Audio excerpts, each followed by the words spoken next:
Land Before Time. So, this is the next review of my Don Bluth series of reviews. I did not review American Tail 2, if you're curious. I think some people might have gotten confused. Because that movie is not directed by Don Bluth. So, this one is. This is a great movie, and this is an interesting movie because this movie actually came out the same day as a Disney movie, Oliver and Company. Very unwell-known movie, but beat the box office. And this movie is a classic. I think this movie is Don Bluth's most well-known movie, and I think it's for a few reasons. I think this is the most digestible of his movies. It's only an hour and 8 minutes, so it's the shortest of all of his movies. And it is, dinosaurs are a cool thing. It had the most sequels, obviously, but it also just stuck around the longest. I think it's just because, it also is about kids. It's a very cute movie, but there's also a lot of subtext in this movie that I don't think a lot of people talk about. Let's get out of the normal stuff with Don Bluth movies out of the way. The animation in this movie is gorgeous. Some of the best of all time. Just incredible 2D animation in this movie. The score to this movie by James Horner. I don't know if I'm saying that right. Great score, one of the best of all time. And it's a very well done movie with all that stuff.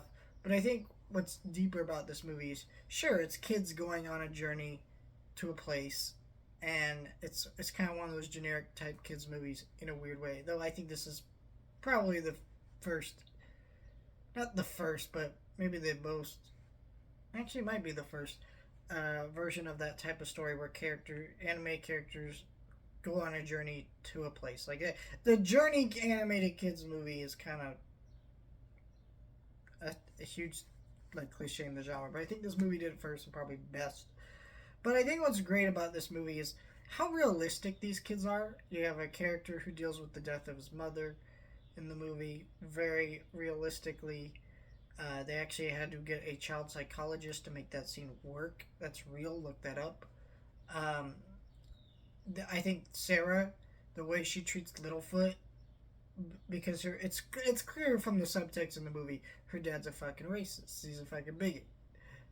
But she just assumes she's better than him and is more prideful of him because she assumes that he's beneath her because of the way her dad talks about his species.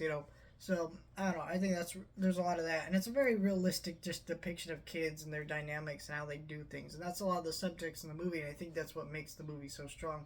And also, I love how much you feel the kids in danger. In normal kids movies, you don't really feel that. They constantly feel in danger. You're like, what's gonna happen? There are parts of this movie I forgot, and yet you still feel all the danger in every moment of the movie. It's just a really solid movie. It's beautifully animated. It's very well directed.